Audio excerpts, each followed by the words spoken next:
just a heads up before the video kicks in. There's not going to be any interesting visuals to really look at because I'm still using the unanimated version of my image because I haven't finished the animated version. And he doesn't really have any interesting graphics either.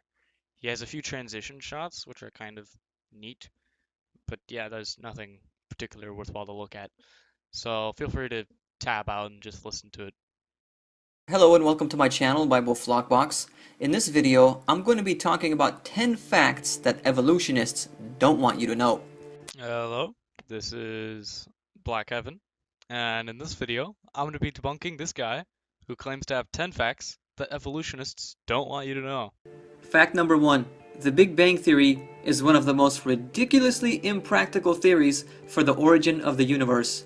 And I'm sure you have perfectly rational reasons for thinking this. Please, proceed. Basically, the Big Bang Theory teaches that a large quantity of nothing decided to pack together tightly and explode outward in order to create stars and heavier elements through more solar combustions. So, the scientific community at large hasn't thought that nothing wouldn't be able to create something. I wonder why that is. Maybe it's because that's not what they're claiming? What makes this theory so impractical is, first of all, nothing can't explode. I mean, when was the last time you blew up nothing? This should just go without saying. Next, explosions don't produce organization. They do the opposite. They cause destruction. Nothing in science goes unsaid, because things that are unsaid cannot be challenged, and we need all ideas to be challenged for science to work. So, I'm going to challenge your entire argument here. Number one, we are not claiming that nothing exploded. Number two, we are not claiming that nothing can turn into something. And then number three, that is not an explosion. The Big Bang is an expansion of spacetime, which has nothing to do with combustion and nothing to do with supernovae, nothing to do with any other cosmological event that you could confuse for it. Nothing. Think about it. It's like saying you could throw a bomb into a junkyard and get a Mercedes dealership. It's impossible.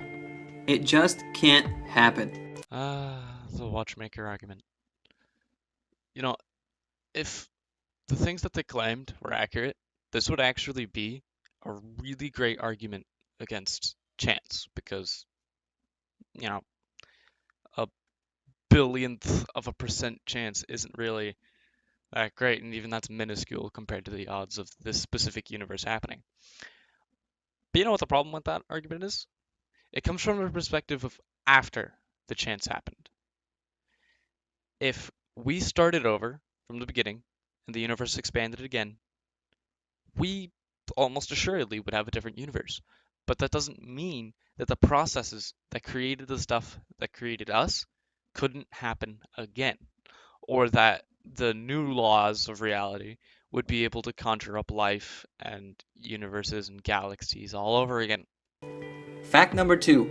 The fossil record does not support the theory of evolution. This is because no actual complete skeletal missing links have been found. Finding a complete skeleton to any animal in terms of a fossil is actually incredibly difficult, especially for things as complex as, say, humans.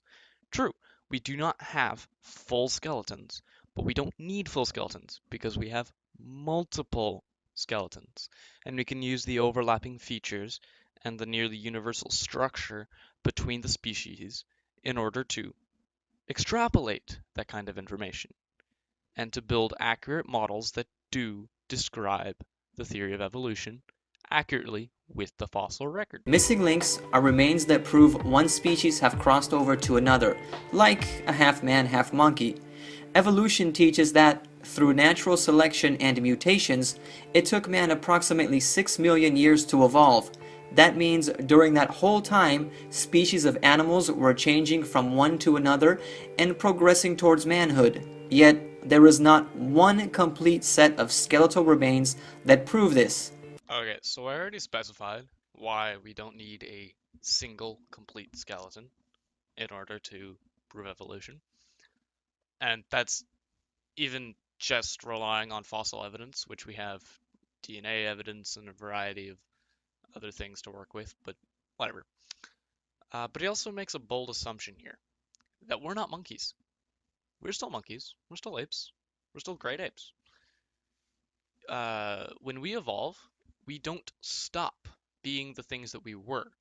We have modifiers added. Every creature that had a monkey ancestor still has monkey DNA in it. It is still part monkey. There should be literally millions of complete skeletal remains of transitional types of species if evolution did, in fact, take that long to occur. Okay, here's the problem. We have hundreds of thousands, if not millions, of fossils for the human transition from apes or monkeys or whatever point back you want to go. The thing is, we do not have, as far as I'm aware, a single complete fossil from the time we were monkeys, because complete fossils for non-aquatic creatures basically don't happen. Even when we mummify and bury our dead, things like the tips of your fingers, those kinds of bones, will still go away. They will decay and get replaced. Not necessarily with minerals, meaning we wouldn't have a fossil, they just vanish. And with actual fossils, if the minerals are mixed, it might not form a structure we'd recognize as bone, because it doesn't have the outline, it doesn't have mineral consistency or anything else. The fact that we have as many fossils as we do in as good a state as we do is actually awesome. All right? Truly, we are lucky for what we have. But what do we have instead? Some skulls and teeth and other small fragments of bone, which really prove nothing, because if you don't have the complete skeleton from where the remains came from, you can't prove they are transitional fossils. All right, I'm just going to say that this is wrong and continue. Simply claiming those remains came from a transitional type of species is not enough proof. Not to mention, some of those transitional fragments have turned out to be complete hoaxes. Take Piltdown Man, for example. In 1912, parts of a jaw and skull were found in England and called Piltdown Man. Evolutionists used these remains to claim they had clear evidence that man descended from ape-like creatures. However, in 1953, it was proven to be a total forgery.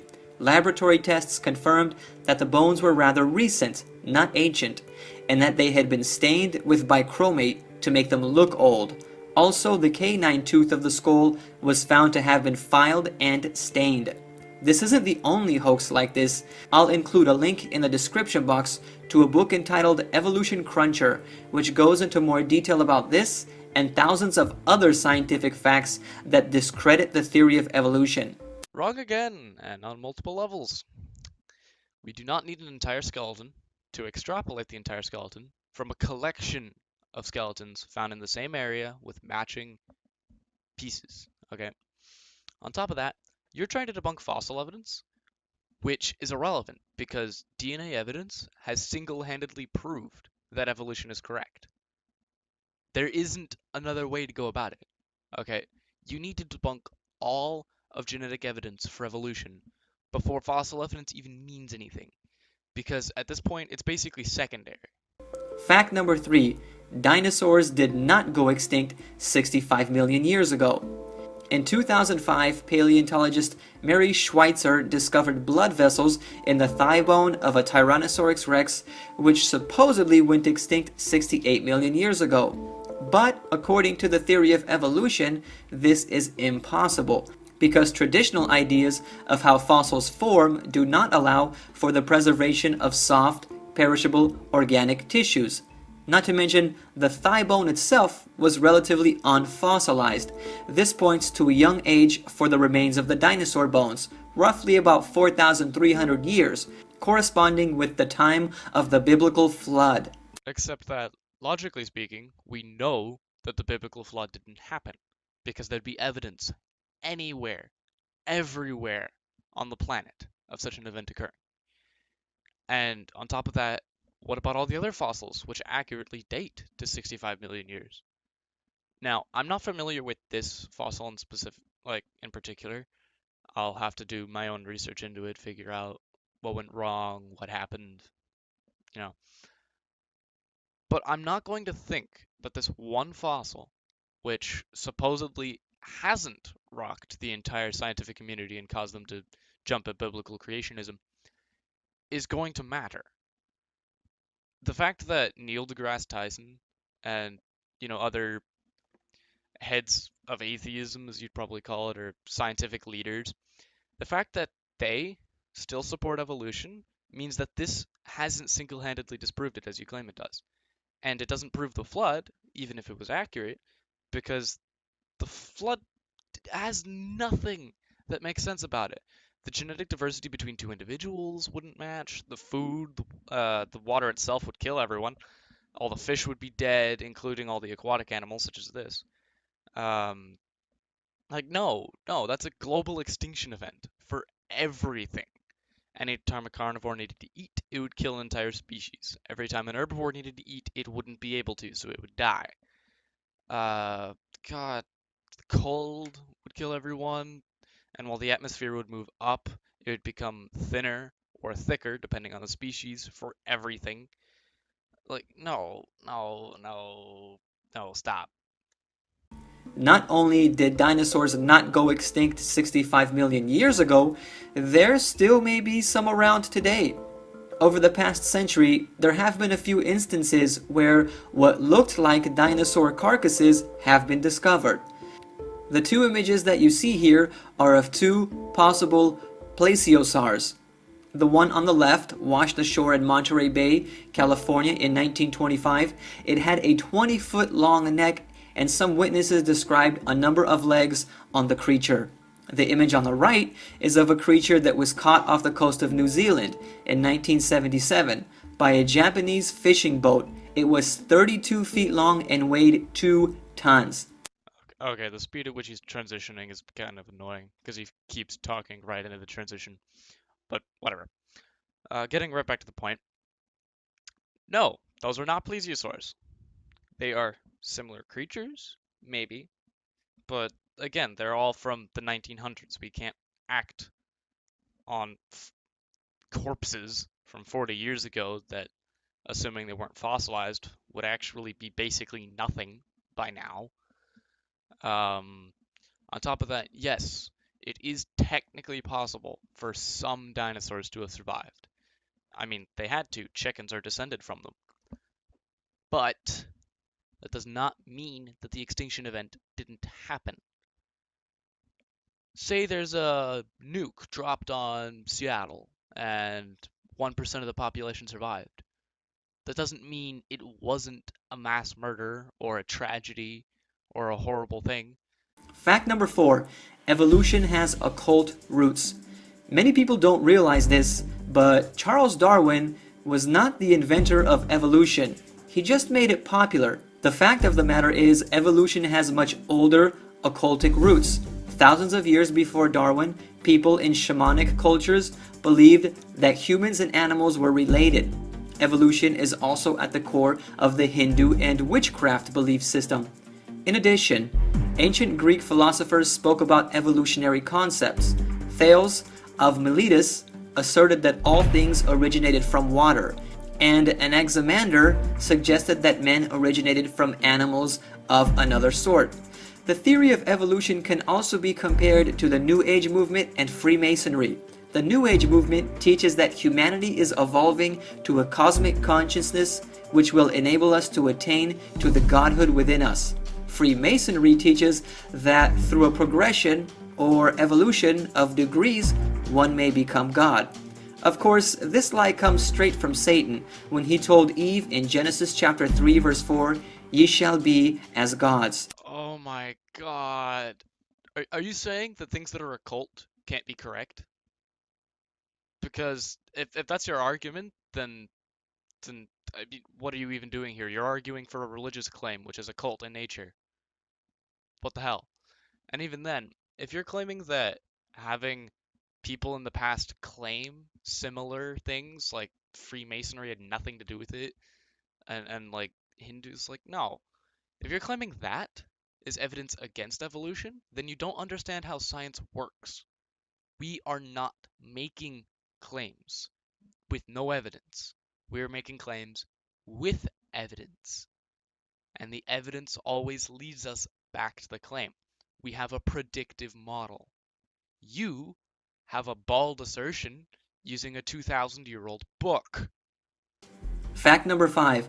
Evolution is impossible because of irreducible complexity. No, no, no, no. God damn it. I'm just gonna skip over his arguments here. I am gonna debunk irreducible complexity anyway, but just keep in mind that I'm not gonna put his argument into the video. That fact alone is all you really need to know. So to start with, irreducible complexity is bullshit. If your God has created things that are too complex to have evolved, then why would we, his chosen creation, have not complicated things in comparison to other things? Why would we have design flaws? Why would we have a tailbone? Why would we have genetics that do nothing? Why would we have, oh, I don't know, worse eyesight than the great horned owl or the majority of octopi or the frog that can recognize individual photons? Like, don't forget how we're infinitely more vulnerable to practically everything than tardigrades, and the world itself is horribly designed for us. Like, no. If your God exists, irreducible complexity wouldn't even be an argument for him anyway, because there's nothing on this world that wasn't produced by natural means in the first place. The world might have been created. Granted, deism, fine. The world might have been created. But everything we see right now has natural processes for why it's there. Fact number 6. Evolution is impossible because of the DNA species barrier. DNA doesn't allow one species to evolve into another one. In other words, there is no way, no matter how hard you try, that you can produce a cat from mating different breeds of dogs over time. That depends entirely on how long you breed them. And that also isn't what evolution is saying. We are claiming that they have a common ancestor. If you go back far enough, you find a creature with traits that aren't as specialized as cats and dogs, and as they evolve, they become specialized into cats and dogs and wolves and all the varieties of wild cats and of course wild dogs and foxes and like no, you're getting it backward. It's a biological impossibility. DNA has a species barrier, which prohibits one species of animal or plant from crossing over into another one. The best that can be accomplished is the creation of different breeds within a species. Oh my God, dude, are you making a Kent Hovind argument? Are you arguing about kinds? I'll let you continue because you'll probably elaborate later, but if you're copying arguments from Kent Hovind, then you're really misinformed. Take the American English Coonhound, for example. It's a 1905 breed of dog developed from Virginia hounds, which were developed over time from dogs imported to the United States. But it's still just a dog, even though it's a relatively new breed. Also, if you look at different animals and plants in the world, they are relatively easy to distinguish. It's not hard to see that a fish, dog, cat, monkey, and human being are all different species. So, how are you differentiating us from apes exactly? And another thing, we are still apes. Dogs are still wolves. Cats are still whatever came before. Fish are all fish because the original thing, the progenitor, I guess you'd call it, of all of them was a fish. They are all descendants of a fish. Just as we are monkeys, just as we are apes, just as we are, well, I wouldn't really call us bacteria anymore, but technically, yeah. I mean, that's how it works, man. That's what evolution is. And no, you can't easily distinguish between everything. What's the difference between poison ivy and regular ivy? They can't breed, and they have the poison in its name, but what's the easy differential? There's no such thing for kudzu and ivy. There's no such thing for the majority of weeds. There's no such thing for the original avocado and similar plants of that nature that relied on dinosaurs to propagate. What's the difference between a blackberry and a raspberry and a boysenberry or whatever? Um, I mean, you can point out that there are differences, but of course they're different. They're different species, but they have common ancestors, and not everything has a clear difference. For instance, we have thousands of ant and fly species, which some can intermingle, some can't, and there aren't defined boundaries in the same sense that you're thinking of. How do you account for that? Yet, if evolution really went on for 6 million years, like evolutionists claim, and throughout that entire time, fish evolved into land animals and land animals evolved into other land animals and human beings, there shouldn't be such a clear distinction between species. Actually, we would expect there to be a clear distinction between species. Because the two species are similar enough to basically be the same, then they are the same, effectively. And they'll likely mate together and become one species. That kind of convergence has happened after divisions. It's admittedly a lot rarer than just dividing permanently, but hey. And besides that point, it's the way that we define things that matters here.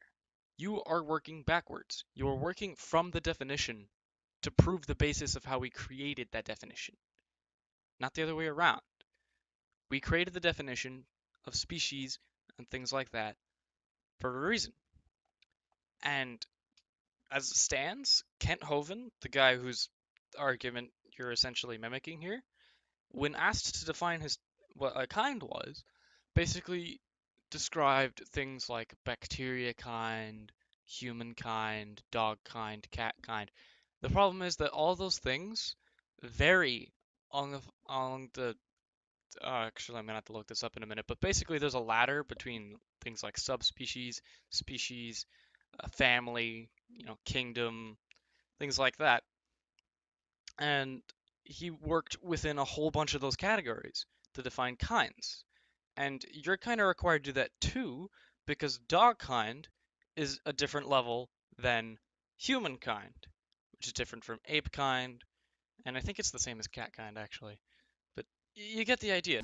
We should have all kinds of transitional types of life forms around us right now, Every organism is a transitional organism because everything is still evolving. but they don't exist, which means that evolution never happened. Even if we didn't have everything being a transitional species right now, that didn't mean evolution didn't happen in the past. And we can prove that evolution happened in the past because we can cause evolution to happen. And we have in the past. Fact number 7. Written records don't support the theory of evolution. The last stage of evolution is said to have occurred around 80,000 years ago. That's when Neanderthal man became human. Neanderthals did not evolve into humans. Neanderthals and humans have a common ancestor, and they were able to crossbreed a little bit. Those two things are completely distinct. Yet, written records of mankind go back only 5,000 years. The oldest written record found to date is the Kish tablet from the ancient Sumerian city of Kish. Do you mean to tell me that man has been in the same stage of development and intellect for 80,000 years and it took him 75,000 years to learn how to write? No, the scientific community is claiming that language, written language specifically, came about roughly 5,000 years ago. And the reason for that has to do with how we changed as societies. I say societies because while that society changed a bit earlier, it still happened pretty much everywhere. The primary contention between humans and written language was the ability to settle down, which required the near perfection of farming. If we didn't have farming, we couldn't settle down because we need to be nomadic to acquire food. And we were like that for a long time. You're wrong about the 80,000 year metric there. It's actually closer to 200,000 when Homo sapiens evolved. And we spent a massive portion of that just being hunter-gatherer societies, which wouldn't be able to evolve complex written languages, nor would they have any purpose for it. Why write when you have to carry what you write on on top of the fact that you can just say it. It's unnecessary. It's just meaningless fluff. Something doesn't add up here. However, if we were created by the God of heaven around 6,000 years ago, like the Bible claims, that would make more sense. Except that, as I stated a moment ago, written records contradict literally everything in Genesis. Everything. Fact number 8. Evolution is a religious belief. Evolution is just as much, if not more so, of a religious belief than Christianity and biblical creation. The reason being is because it takes more faith to believe in evolution than it does biblical creation.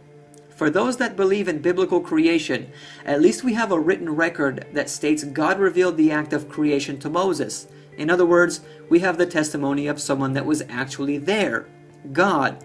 For the theory of evolution, there was no one there to observe the origins of the universe, so it's all guesswork. Not to mention, the belief in creation is just more logical than evolution. For example, doesn't it make more sense to believe that all of this life on Earth, full of complexity and design, was created by an intelligent designer like God? Evolutionists, however, will not admit that their belief is a religion. Why? My opinion is because it would violate the First Amendment of the Constitution, which prohibits the government from supporting any one religion, and evolution is taught in public schools in the United States. Therefore, just like public schools are forbidden from leading students in prayer because prayer is a religious matter, they would also be forbidden from teaching evolution. I figured I'd just let him go through the whole thing before debunking this trash right here. This argument is completely meaningless. A religion is a doctrine based upon fantastical beliefs which have no basis in reality. Science can't be that because nothing goes without question, and anything without evidence to back it up is dismissed immediately. You can have ideas, you can have hypotheses that don't have evidence yet, but they get no respect until they have that evidence. God's testimony, as you put it, is not evidence. Testimony on its own isn't evidence to begin with. You know, um, but we don't have evidence that this God character exists in the slightest, and it contradicts with practically every scientific fact we've ever found. Additionally, complexity, as we interpret it to be, can come about as a ton of natural processes. The Earth, the physical structure of the Earth, came about through natural processes. Even if there is a God, because the 6,000-year timeline is complete bullshit. Um, but assuming there was a God that was a prime mover, the Earth, which is incredibly complex, would have come about by natural processes. It's complex. Therefore, complexity can come from natural processes. Done. Boom. Entire argument pointless. And lastly, no, evolution can't be a religion because there's no dogma, there's no doctrine, there's no faith required because, as you're putting it, you need faith to believe things. But of course, you need faith to believe things. You need faith that your observations are correct. But the kind of faith we require is a different than what you require. You require faith to justify conviction without evidence. We require faith in order to believe that the observations that have been made are accurate observations. And we do everything that is possible to remove human error and minimize the amount of faith that actually requires. We are not religious. Stop making this claim. Get your buddies to stop making this claim. It is a bad claim, it's an inaccurate claim, and it kind of pisses me off that people keep using it. Fact number 9. Evolution teaches immoral behavior. Since evolution teaches survival of the fittest and that we were not created by God, that means that we are not subject to God's laws, or any other laws for that matter. Instead, it's only the strong that survive by any means necessary. Oh God. Sorry, I was laughing too hard. I actually choked a bit earlier. I've been laughing for like a minute straight. I just to start recording anyway before the high, like my memory forgot what it was about. And I had to laugh again. So, here's the thing. Evolution is not a moral argument. We can understand what happened in the past as a scientific fact that the survival of the fittest was nature's law without making it our law. We have do not kill. We have do not rape, do not steal. Speaking of which, do not rape was not one of God's laws, so, why aren't you out raping people? If you're only subject to God and he doesn't care, go right ahead. And no, we came up with those laws without the intervention of God because cultures that didn't have your God still had those moral arguments. They had the dilemmas, they had the questions, they had to make those decisions. They had to make laws to govern each other because otherwise, anarchy. And anarchy is bad for everyone. Darwin also taught racism. He claimed that some races were more evolved than others and therefore more intelligent. And this line of reasoning has led to some devastating consequences throughout history. Except that racism vastly predated Darwin's time, vastly predated the proper theory of evolution, and Darwin was wrong about races being more evolved than one another. A bacteria is as evolved as us. A mosquito is as evolved as an elephant. It it's kind of meaningless to try and argue if something's more evolved than another. Some might be more fit to a particular environment, but that doesn't mean they're more evolved.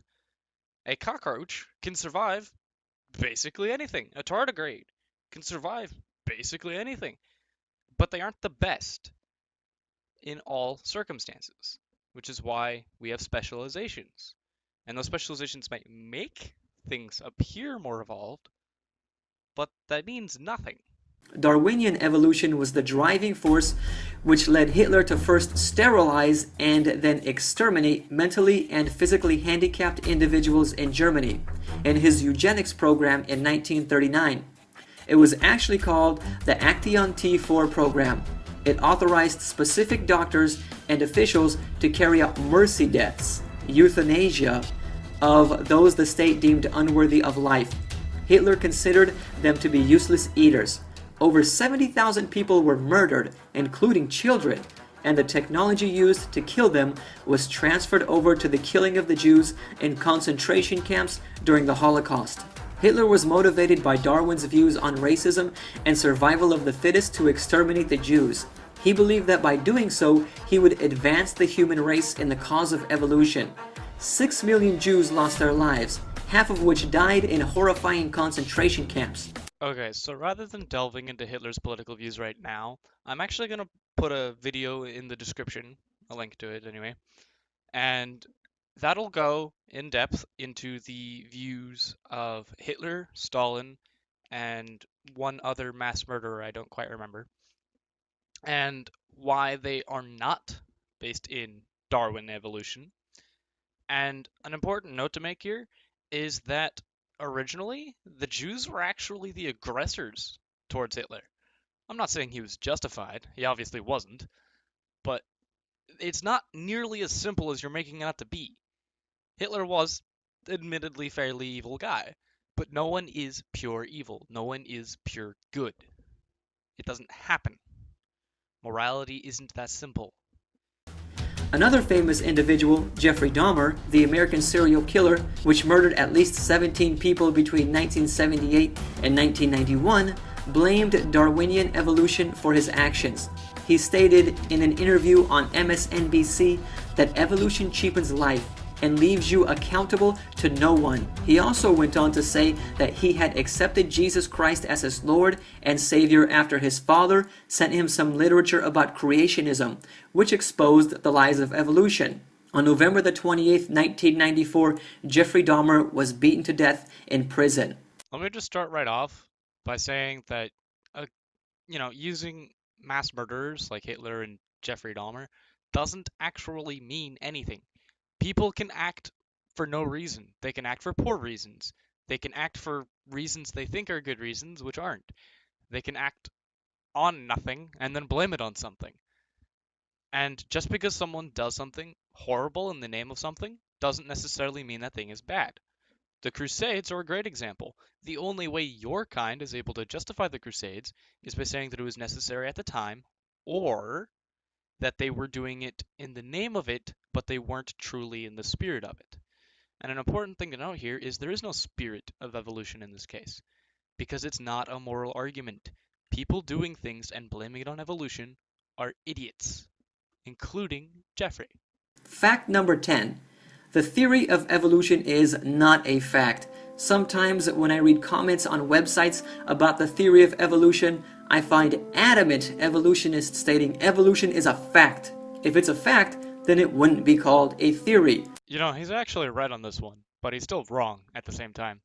You see, theories use facts, which are evidence, to justify their claims, and we can use them to predict future data, which the evolutionary model does and the creationist model doesn't.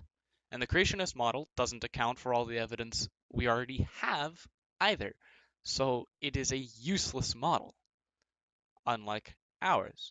We have been able to make great strides in science, not specifically because of evolution, but because of the methods we use, which we do, again, use for evolution.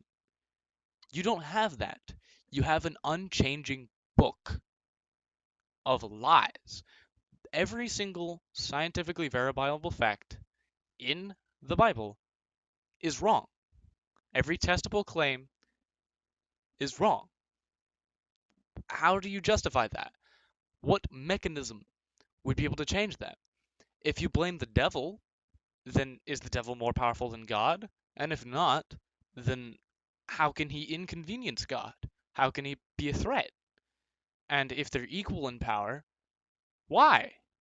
The theory of evolution, which is basically a set of ideas used to explain how life could have come into existence through time, natural processes, and genetic mutations. This is not a fact because no one was there to observe it and no one can prove it beyond the shadow of a doubt.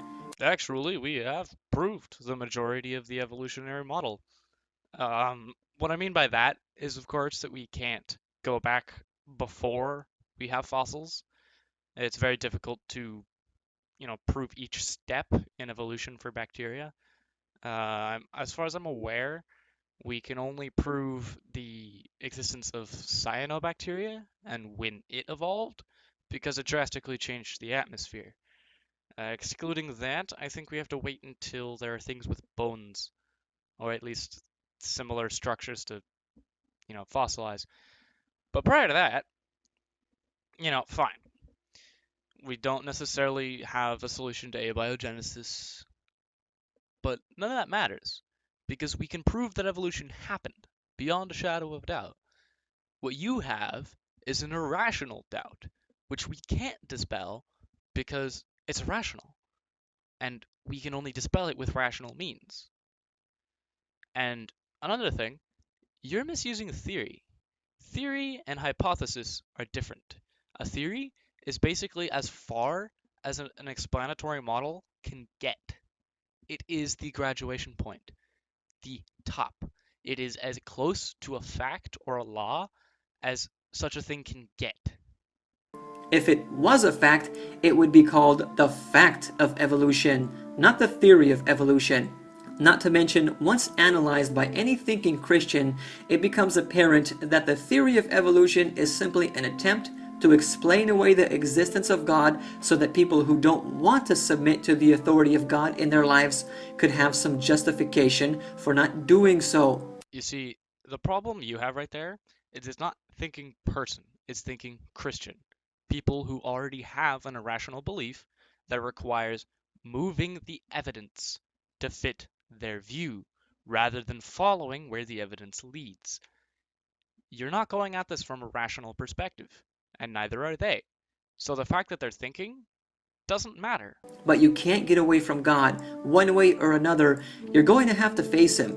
For example, Romans chapter 14, verses 11 through 12 explains, "For it is written, As I live, saith the Lord, every knee shall bow to me, and every tongue shall confess to God."